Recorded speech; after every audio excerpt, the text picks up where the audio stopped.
এসো কাম ছাড়া প্রেম করি, সোনার বাংলা দেশ গড়ি। House wife.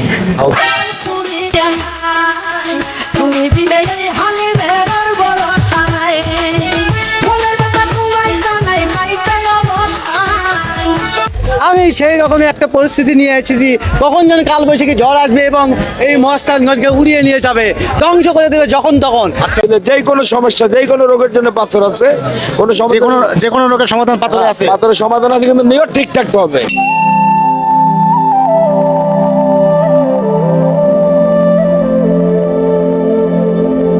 আজকে আমি চলে এসেছি হযরত শাহ সুলতান মাহমুদ রহমতুল্লাহর যে মাজার দরবার শরীফ, সেখানে চলে এসেছি এবং এখানে আজকে বৈশাখ মাসের একদম শেষ দিন এবং বৃহস্পতিবারে পড়েছে এটা আজকে।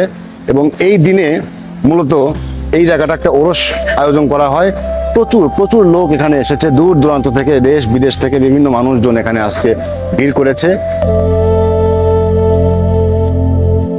কেমন আছো মা? আছি, ভালো আছি। জ্বরটা কত বছর ধরে আছে মাথায়? এটা আমার মায়ের গর্ভ থেকে সাথী হয়ে বন্ধু হয়ে আছে। এই জ্বরটা জি, ভাই কেমন লাগে?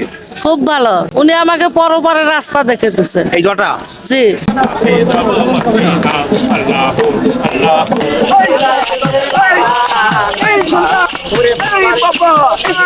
বিশ্বাস মানুষের শক্তি হতে পারে, কিন্তু সেই বিশ্বাস যেন অন্ধত্বে পরিণত না হয়।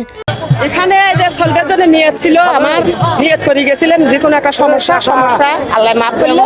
আমি 1 কেজি দুধ নিয়ে দিয়ে এখানে দিয়ে কিছু মাথা ধুয়ে দিয়ে আপনি কি মনে করেন যে এখানে দুধ মাথায় দিলে পরে কাজ হবে?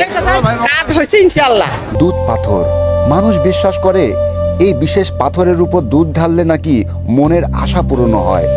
এটাই সেই মহাস্থানগড়ের সে আধ্যাত্মিক পাথর এবং বিশ্বাস করা হয় যে এখানে যদি দুধ ঢালা হয়, মানুষ কামনা করা হয়, সেটা বাস্তবে পরিস্ফুটিত হয়।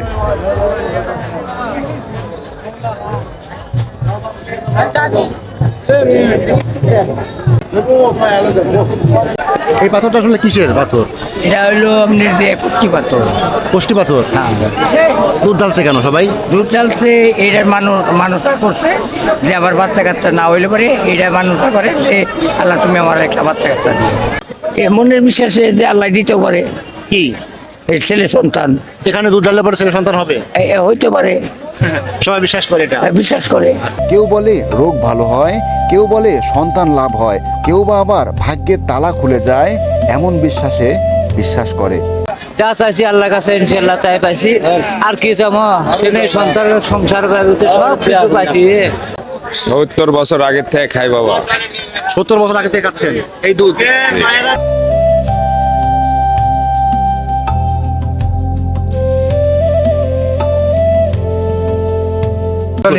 দাঁড়ান একজনও করি আগে। 2 মিনিট পরে রেজাল্ট, জাস্ট টাইম। ভাই কেমন লাগতেছে? আরে 2 মিনিট মাথার সমস্যা না, আরাম পাচ্ছেন। আরাম পাচ্ছেন? তার মানে কাজ হচ্ছে? বাপরে বাপ, আপনি তো পুরো দরবেশ। শোনেন বাবা, ব্যাপারটা হলো কি, এর মধ্যে আল্লাহর গাছ গছরা আছে, তো এই জন্য আমার তো কোনো ক্ষমতা নাই। জি জি জি। অনেক মানুষ নিজের গলায় বা শরীরে শিকল পরে ঘুরে বেড়ায়। কারাগার আছে যেরকম দেশের প্রচলিত আইন অনুযায়ী, এই ধর্মের ভিতর দিয়েও এখানেও কিন্তু একটা কারাগার আছে। মানে এই শিকল দিয়ে সে কারাগারকে বোঝাচ্ছে? সে ওই ভোগ করছে, কারাগারের খাজা ভোগ করছে। আসল কথা কি, ব্যাসটা তো ধর্ম না।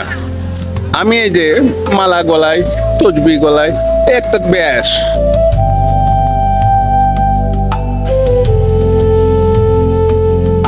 এখানে এসে বিভিন্ন রকমের মত এবং মতাদর্শের মানুষের আসলে আমি দেখা পেয়েছি। অনেক রকমের মত এবং সেই মতাদর্শ অনুসারে বিভিন্ন রকমের রীতিনীতি কিন্তু এখানে দেখেছি। সারা বাংলাদেশের মানুষের কাছে আমার একটু আবেদন, আপনারা এই কাম ছাড়া প্রেমটাকে বুঝবেন। লোভী নয়, তাকে প্রেম চাই। কাম ভক্তি নয়, প্রেম ভক্তি চাই। এসো কাম ছাড়া প্রেম করি, সোনার বাংলা দেশ গড়ি।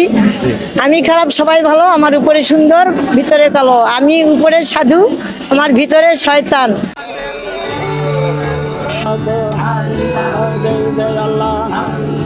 প্রচুর প্রচুর ভক্তবৃন্দের এখানে আগমন ঘটেছে এবং সবাই মূলত নিজেদেরকে বাবা হিসেবে পরিচয় দিচ্ছে এবং এই পরিচয়ে পরিচিত হতে তারা অনেক বেশি স্বাচ্ছন্দ্য বোধ করে এবং গর্ববোধ করে অনেকেই।